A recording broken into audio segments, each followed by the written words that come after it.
ओम श्री गणेशाय नमः। बोलो शनि भगवान की जय।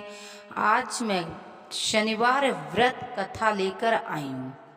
एक समय स्वर्गलोक में सबसे बड़ा कौन है, इस प्रश्न पर 9 गिरोह में विवाद हो गया। विवाद इतना बढ़ गया कि परंपर भयंकर युद्ध की स्थिति बन गई। निर्णय के लिए सभी देवता देवराज इंद्र के पास पहुंचे। बोले, हे देवराज, आपको निर्णय करना होगा। हम में से सबसे बड़ा कौन है? देवताओं का प्रश्न सुनकर इंद्रदेव उलझ पड़े। इंद्रदेव बोले, इस प्रश्न का उत्तर देने में असमर्थ हूँ। हम सभी पृथ्वी लोक में उज्जैनी नगरी में एक राजा विक्रम आदित्य के पास चलते हैं। देवराज इंद्र सहित सभी गृह देवता उज्जैनी नगरी पहुंचे। महल में पहुंचकर जब देवताओं ने उनसे अपना प्रश्न पूछा तो राजा विक्रम आदित्य ने कुछ देर में ही परेशान हो उठे, क्योंकि सभी देवता अपनी अपनी शक्तियां के कारण महान थे। किसी को भी छोटा बड़ा कह देने से उनके क्रोध प्रकोप से भयंकर हानि हो सकती थी। अचानक राजा विक्रम आदित्य को एक उपाय सूझा और उन्होंने विभिन्न धातुओं, स्वर्ण, रत्न, चांदी, कांसा, तांबा और सीमा, रांगा, जस्ता, अभ्रत व लोहे के 9 आसन बनवाए।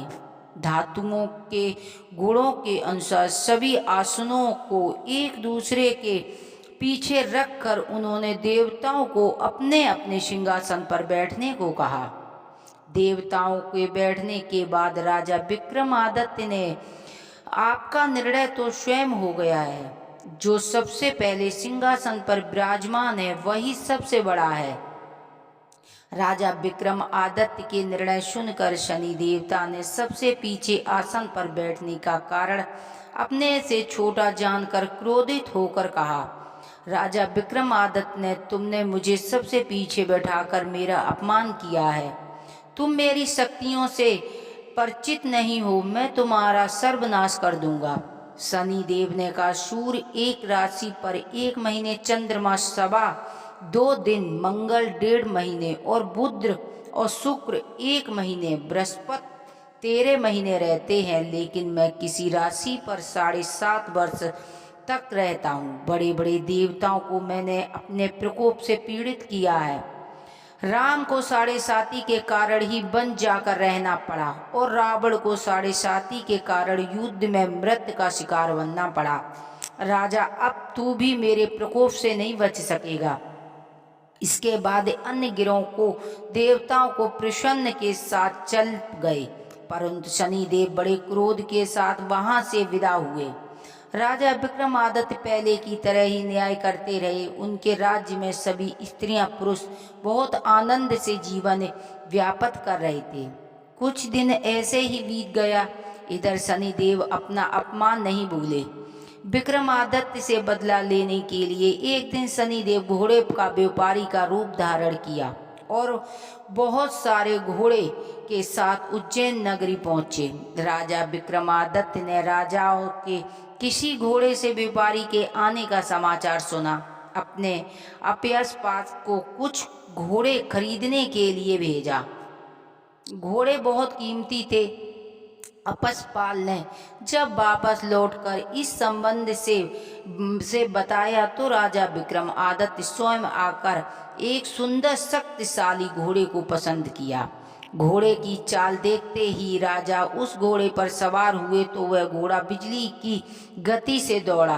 तेजी से दौड़ा राजा के दूर एक जंगल में ले गया और फिर राजा को वहां से गिराकर जंगल से वहीं गायब हो गया। राजा अपने नगर लौटने के लिए जंगल भटकने लगा, लेकिन उन्हें लौटने का कोई रास्ता नहीं मिला। जब राजा ने भूख प्यास लगी आई तो घूमने पर उसे एक चरवाहा मिला। राजा ने उससे पानी मांगा। पानी पीकर राजा ने उस चरवाहा को अपनी अंगूठी दे दी। फिर उससे रास्ता पूछकर जंगल से निकलकर पास नगर में पहुंच गया। राजा ने एक सेठ की दुकान पर बैठकर कुछ देर आराम किया।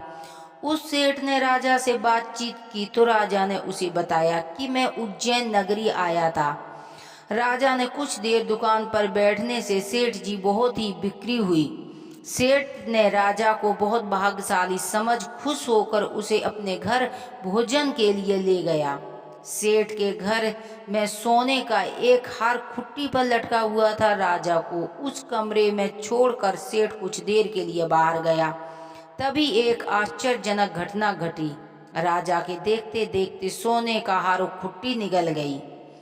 सेठ ने कमरे में लौटकर हार गायब देखा तो चोरी का संदेह राजा पर ही किया, क्योंकि उस कमरे में राजा ही अकेला बैठा था। सेठ ने अपने नौकरों से कहा कि इस परदेसी रस्सियों को बांधकर राजा के पास ले चलो। राजा ने विक्रमादित्य से हार के बारे में पूछा तो उसने बताया कि उसके देखते देखते खुट्टी निकल गई। इस पर राजा ने क्रोधित होकर चोरी के अपराध में विक्रमादित्य के हाथ पांव बांधकर आदेश दिया कि राजा विक्रमादित्य के हाथ पैर काट दिए जाएं और नगर की सड़क पर छोड़ दिया जाए। कुछ दिन के बाद एक तेली उसे उठाकर अपने घर ले गया और उसे अपने कोलू पर बिठा दिया। राजा आवाज देकर बैलों को हंसाता रहता था। इस तरह तेली का बैल चलता रहा और राजा को भोजन मिलता रहा। शनि का प्रकोप की 7.5 पूरी होने पर वर्षा ऋतु आरंभ हुई। राजा विक्रमादित्य एक रात मेघ मल्हार गा रहा कि तभी नगर के राजा की लड़की राजकुमार मोहिनी रथ पर सवार होकर तेली के घर पास गुजर रही थी। उसने मेघ मल्हार सुना तो उसे बहुत अच्छा लगा और दासी को भेजकर गाने वाले को बुलाने लगी। दासी ने लौटकर राजकुमार को अपंग राजा के बारे में सब कुछ बता दिया। राजकुमारी उसके मेघ मल्हार से बहुत मोहित हुई। अंत उसने सब कुछ नजरअंदाज कर अपंग से विवाह करने का निश्चय किया।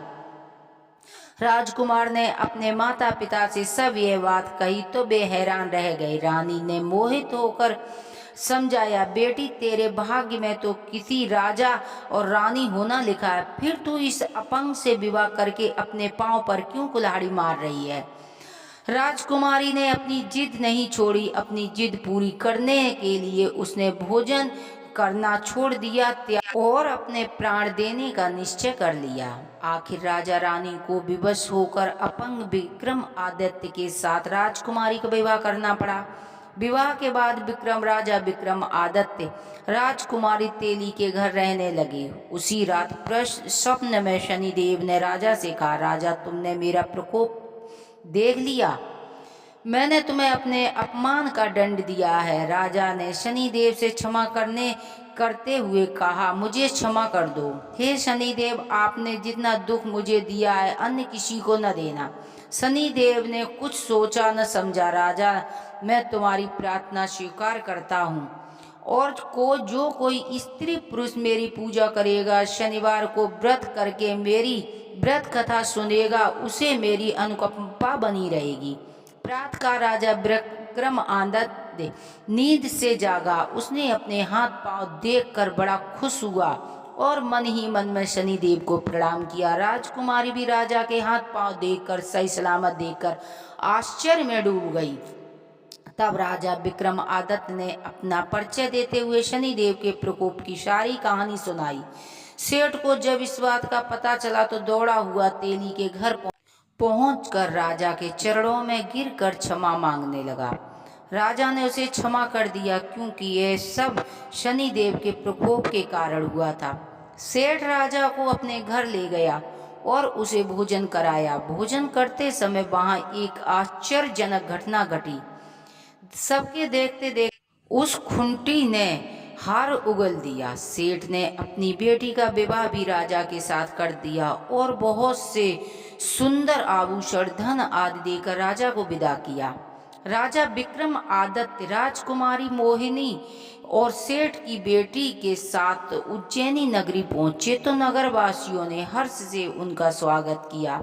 अगले दिन राजा विक्रमादित्य ने पूरे राज्य में घोषणा करवा दी कि शनि देव सबके देवों में देव सर्वश्रेष्ठ हैं। प्रत्येक स्त्री पुरुष को शनिवार को उनका व्रत और पूजन अवश्य करना चाहिए और कथा पढ़नी चाहिए। राजा विक्रमादित्य की घोषणा से शनिदेव बहुत प्रसन्न हुए। शनिवार का व्रत करने और कथा सुनने वालों की सभी मनोकामना शनिदेव पूरी करते हैं और पूरी श्रद्धा भाव से बोलना चाहिए, बोलो शनि भगवान की जय, सूर्यपुत्र शनिदेव की जय। यदि हमारी कथा कहानी आपको पसंद आती है तो प्लीज़ चैनल को सब्सक्राइब करें, वीडियो को लाइक करें। बोलो शंकर भगवान की जय।